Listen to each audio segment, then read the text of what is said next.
It's weird to be both early and late on the news report.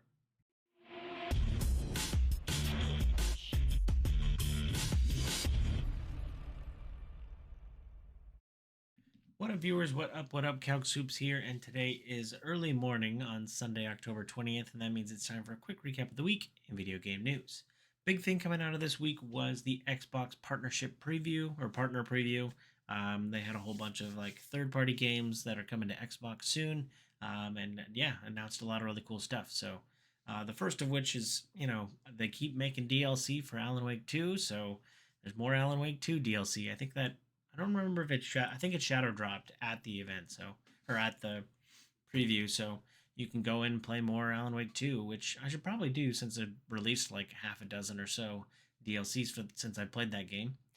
Another game that is moving up in the world is Phasmophobia is finally coming to console, so excited to see play Phasmophobia. I'll play it anywhere, but now I can play it on my Xbox, which is even cooler. The big ones that were kind of new are the Control multiplayer game. So I know that Remedy has been working on. I mean, speaking of Alan Wake, Remedy's been working on more Control stuff, and so I think a while ago they announced like there was going to be a Control multiplayer, and that has finally been announced. So Firebreak, I think, is the name of the game, and yeah, it'll be interesting because the combat and control is unique enough that I could see like players playing pretty uniquely on how they use that combat. So yeah, I'd be pretty interested to see what control will play like in multiplayer.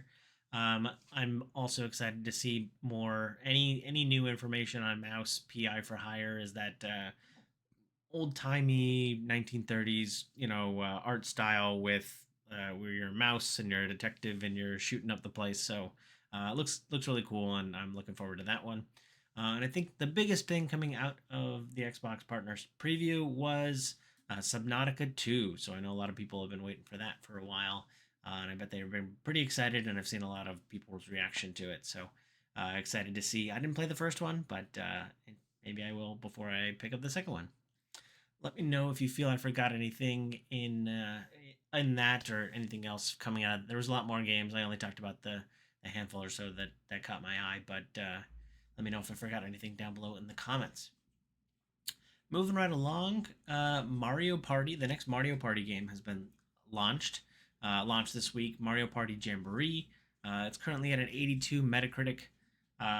The interesting part that's been added to this is like there's a way to turn off the whole rubber banding stars thing. So anybody who's played a previous Mario Party game, anytime you get too far ahead, some random bullshit will happen, and your stars will get like handed to the person in the back. And so I know that's kind of a Nintendo philosophy. We see it a lot in Mario Kart, where if you're in the back, you get the better stuff to push you in the front.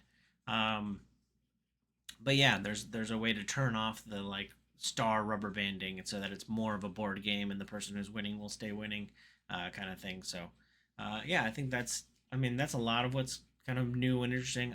I'm always down for like a 60-minute Mario Party game with friends. So looking forward to potentially picking up this one. Cool thing I saw this week was Destiny is coming to mobile. It seems like Bungie has partnered up with NetEase. NetEase has made a lot of like AAA mobile games, including Diablo Immortal. So and they also have an in route in China, and so I think that's why a lot of developers go to them to get into that sweet Chinese market. But yeah, Destiny is coming to mobile, and it's pretty. I'm very curious to see kind of how that takes off and what that looks like, and how full the experience can be as compared to Destiny on console and PC. So interested to see how this one kind of shakes out. I did not enjoy my time with Immortal, but completely different game, completely different genre, same developer. So interested to see what NetEase is able to do with the Destiny IP.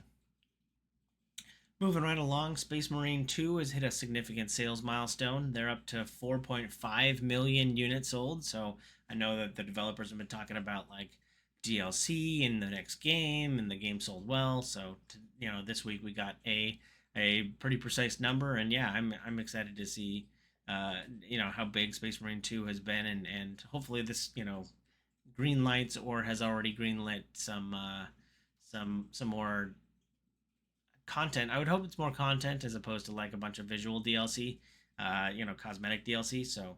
Um, so yeah, hopefully we get kind of more story, more missions, and all that kind of stuff. Looking forward to that.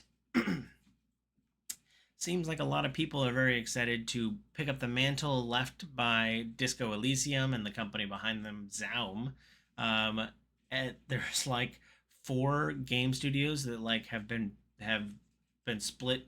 Zaum broke up a while ago, and has been working through some hubbubaloo since I don't know the exact details on all of it. I've watched a couple documentaries about like how it's split up and the IPs, exist somewhere else and not within the company, and there's a whole bunch of uh, bickering for that. So of that, four studios have come out and they, are all claiming to be the spiritual successor to Disco Elysium, award-winning Disco Elysium. So I know a lot of studios are excited to pick up that mantle, but apparently four. So usually you get like you'll have the main team and then like maybe some of the other teams split off and try and make a spiritual successor. No, that's happening four times as much for this one. So just tells you how quadricated, bifurcated, but for the studio was apparently. So interesting to see what's going on there and who's going to reign supreme as the spiritual successor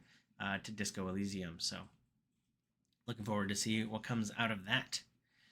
Riot has done has made super exclusive, ultra rare skins. I don't know what I remember what they're called. Like I don't remember if it's Ultimate or like Elysian or something like that.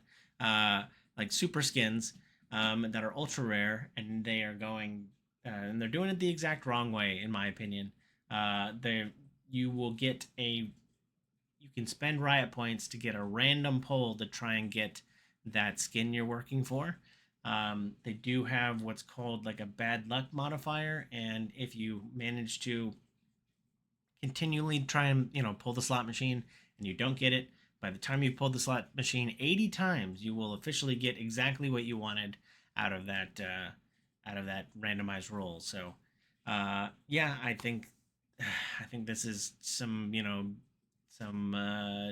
gotcha BS that shouldn't be in games, but Riot's got to figure out a way to keep parting people, their player base from their money. So, I don't like this necessarily, but and I still think that like Overwatch has kind of had like the best loot box system where like you get points. If you don't like what you want, you can break it down for points and then buy exactly what you want. This is a little bit closer to that than just sheer randomness, but not good enough in my mind. 80 pulls and then you get exactly what you want is a little too much, uh, too much, randomness for me. But I digress. Moving right along, Baldur's Gate 3 characters, your favorite companions have been turned into round and dead-eyed Funko Pops, but they're selling out quickly. So you can get Astarion, uh, Karlach, and Shadowheart, but across several different vendors. I think you can get them on Amazon and directly from Funko. But a couple other different vendors have already started to sell them out. So if you want Funko Pops of your favorite Baldur's Gate 3 companions, you'll have to buy them quickly. So I'll have a link down below for you to check out where to get those. Nintendo is officially releasing a Joy-Con charger, which makes it is kind of jaw dropping in the fact that the Switch has been out for 7 years and there isn't an official like Joy-Con charger other than putting them on the side of your console, which is strange in and of itself. But the fact that they're putting out an official one does make me speculate whether or not the Joy-Con, how compatible the Joy-Cons will be with the Switch 2. Does that mean that the Switch 2 isn't going to be any bigger, vertically? Like if I'm able to plug my Joy-Cons into the console, then there's only so big it can get. Um, and or is this because you can't charge them using the new console? Like everybody's speculating on Switch 2 here. Like if I had to charge them externally to use them with my Switch 2, then maybe that's why you have to put out an official one. So uh, all that's kind of again speculative on Switch 2, which might or might not be dropping sometime next year. Um, so yeah, I'm kind of interested in speculating on what does it mean that they're putting out an official Joy-Con charger. So curious to see what's going on there. Tron has been they've attempted to make several games in the Tron universe, and for the most part, none of them have kind of panned out. I don't even think the Tron sequels have been that good. So it's interesting that they're trying again to make another game. I know that for a movie about video games or being in a video game, it is like the fact that it hasn't been adapted into a really good game is quite interesting. But there's one that actually caught my eye this week that looks pretty somewhat cool, but we'll have to see how it's received. It's like an isometric, kind of almost twin stick shootery, where you're running around in the Tronverse or whatever and throwing your disc at people, and then banking it off people, and it bounces in all the directions, and then you summon it back to you. So seems like a cool little combat system. I'm curious how deep it will be or what narrative's going on there, but overall looked like a pretty decent kind of twin stick action isometric game. So I'm somewhat looking forward to that one. And last but not least, Until Dawn has there has been slowly being turned into a movie, and now that's coming up a little bit closer. For a game that looks movie quality, but to be adapted into a movie, I wonder if they're going to get Rami Malek and Hayden Panettiere, which would be quite interesting and very full circle Ouroboros style.